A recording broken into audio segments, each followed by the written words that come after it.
अस्सलामुअलैकुम जी, मैं हूं मारिया अली। आप देख रहे हैं मेरा चैनल। सियालकोट ज़ारा कत्ल केस में पुलिस ने कदीर से अब अलहदा तहकीकात शुरू कर दी है। ज़ारा के वालिद को उनके दामाद के बारे में पुलिस ने क्या बताया है, ज़ारा की दूसरी नंद सबा को छोड़ने के बाद दोबारा गिरफ्तार क्यों कर लिया गया, कदीर के लिए दूसरी शादी का प्रपोजल आखिर कौन लेकर आया था। अफसोसनाक वाक़या जी दस्का सियालकोट में पेश आता है, जहाँ पर बड़ी ही बेदर्दी से ज़ारा को कत्ल कर दिया जाता है। ज़ारा को कत्ल करने वाली उनकी सगी खालाएँ, सास भी हैं, कज़न्स थीं। किस तरह से इतनी नफ़रत बिन माँ की बेटी से इन लोगों ने की है और बड़ी ही अनदोनहा किस्म की ये स्टोरी है।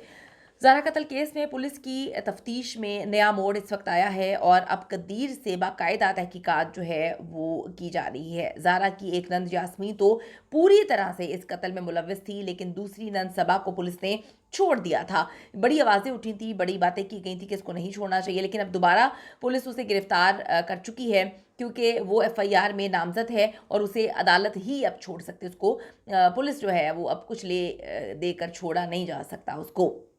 डस्का सियालकोट की ज़ारा कुछ ऐसा जान गई थी जिसे कत्ल करने में ही इन लोगों ने आफियत समझी और कत्ल करने के लिए पूरी फैमिली मुकम्मल तौर पर इकट्ठी हो गई। ज़ारा के निशान को उन्होंने सफ़ाए हस्ती से मिटा दिया, यानी कि मुकम्मल तौर पर उस लड़की को तबाह बर्बाद कर दिया, कहीं का नहीं छोड़ा। आप देखिए कोई एक निशान ना मिलता अगर नंद का बेटा जो है वो मुंह ना खोलता। तो इन्होंने जिस तरह से उसको सफ़ाई हस्ती से मिटाने का प्लान, यास्मीन के साथ उसकी बहन सबा का नाम जो है वो शामिल किया जा रहा है, लेकिन पुलिस ने उसको क्लीन चिट दी थी। उस टाइम हमें काफ़ी अजीब लगा था कि ये पूरा घर इस सारी प्लानिंग में शामिल है, तो इसको क्यों जो है क्लीन चिट दे दी गई है। सबा वही बहन है जो ज़ारा के कत्ल से पहले सऊदी अरब से वापस आई थी। बड़ी अजीब सी बात है, सऊदी अरब जाती है, भाई के पास रहती है, वापस आती है। भाई जो है ज़ारा को ये जानते हुए भी कि मेरी बहनें और मेरी माँ उससे नफरत करती हैं, वो बाप के पास सुकून से रह रही थी, उसको लंबे अरसे के लिए यहाँ पे बुलाया जाता है। फिर ये वाक़या पेश आ जाता है और कहानी सुनाई जाती है कि जी वो भाग गई, यानी कि अगर पकड़े ना जाते तो यही कहानी थी कि जी वो घर वालों का मुंह काला करके भाग चुकी है, उसका कुछ पता नहीं है। देखिए कितनी गलीज़ औरत है, अस्तगफिरुल्लाह। अब जी सबा के सियालकोट वापस आते ही ज़ारा को उसके वालिद के घर से ज़बरदस्ती ससुराल बुलाया गया। सबा तो वो तो पूछती रहेगी ज़ारा कि क्यों बुला रहे हैं, मैं इधर सुकून में हूँ, आपको सब पता है, फिर क्यों बुला रहे हैं। ये सबा ही थी जो सऊदी अरब में अपने भाई कदीर से मिल के आई थी। ये केस इतना सीधा नहीं है जितना आप लोग समझने की कोशिश कर रहे हैं। अब सब कुछ नवीद पर डाला जा रहा है, ये भी एक प्लानिंग का हिस्सा है। केस का इनिशियल चालान अदालत में जमा करवा दिया गया है, जिसमें नवीद को मरकजी जो कातिल है वो करार दे दिया गया है। आप अंदाज़ा करें कि अभी सबा के जो है ये मामलात आपने देखे और ज़ारा के वालिद जो हैं वो पुलिस में हैं, तब इन्होंने अपनी मर्जी का चालान बनवाया है। नवीद को उन्होंने मरकजी कातिल बना दिया, तो वो जो डाइने हैं जिन्होंने पकड़ के कलेजा चीर दिया एक बाप का, जिन्होंने एक बच्ची को काट कर उसके सर तक को जला दिया, वो किसी जुमरे में नहीं आते, वो किसी तरह से मरकजी मुलजिम नहीं। कि बड़ी अजीब सी बात है। आप अंदाज़ा करें, नवीद ने ही चुपकर जो है वो ज़ारा पर हमला किया, उसने उसका सांस रोका, टुकड़े कर दिए। ये तो बेचारी आराम से खड़ी हुई थी, इनको तो कुछ पता नहीं है। ये अब इनिशियल जो चालान है उसमें बातें समझ आ रही हैं। तो सुगरा, यास्मीन, सबा और अब्दुल्ला क्या कर रहे थे? वहाँ पे अंडे बेचने के लिए खड़े हुए थे।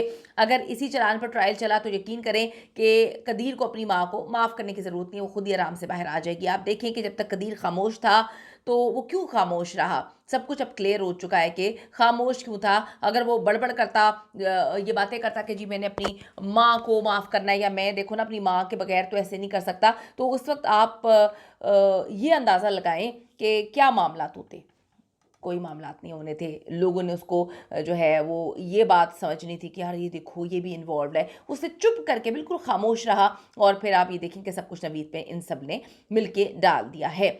अब आप ये देखें, सुगरा, यास्मीन और अब्दुल्ला पर डायरेक्ट कत्ल का इल्ज़ाम ही नहीं है, सिर्फ साजिश करने, सबूत मिटाने और लाश को ठिकाने लगाने के इल्ज़ाम आते हैं। बड़ी अजीब सी बात है। इन दफ़ात में इन्हें ज़्यादा से ज़्यादा कितनी सज़ा मिल जाएगी आप सबको पता है। इस केस का एनी गवाह शाहिद कोई भी नहीं है। नवीद को जैसे पहले इन लोगों ने लालच देकर कि तुम्हें इटली भेज देंगे, पैसा देंगे, इन्होंने ट्रैप कर लिया था, एक बार फिर जो है उसको फंसा लेंगे और सफाक, सुगरा और जालिम जो है यास्मीन एक बार फिर से दरिंदा सिर्फ औरतें बाहर निकल आएंगी। यही वजह है कि जब ज़हरा के वालिद अपने दामाद कदीर को एसपी के ऑफिस लेकर गए और तफ्तीश के लिए कहा, तो जवाब मिला अब हमने तफ्तीश करनी होगी तो कदीर से अकेले में करेंगे। पुलिस अब फोरेंसिक रिपोर्ट का इंतजार कर रही है ताकि पता चल सके कि जी सुगरा, यास्मीन और नवीद जो है वो सच बोल भी रहे हैं या झूठे हैं। ज़ारा को कैसे कत्ल किया गया ये पता चल जाएगा, कत्ल से पहले उसके साथ किसने दरिंदगी की ये पता चल जाएगा, कौन कौन इसमें शामिल है वो पता चल जाएगा। लेकिन क्या पुलिस अपना काम सही से कर रही है ये बड़ी इंपॉर्टेंट चीज़ है। ये सब डिटेल्ड पोस्टमार्टम रिपोर्ट और डीएनए रिपोर्ट में जो है सामने आ जाएंगी। अफसोस का मकाम है, मैं सिर्फ इस बात को जानती हूँ कि अल्लाह ताला इन दरिंदों को कैफरे किरदार तक पहुंचाए और हर हाल में इनको सजाएं मिलनी चाहिए, वरना यकीन माने ये दरिंदे पता नहीं किस किस को कत्ल करेंगे। अपनी कमेंट सेक्शन में अपनी राय ज़रूर दीजिएगा। See you in the next video.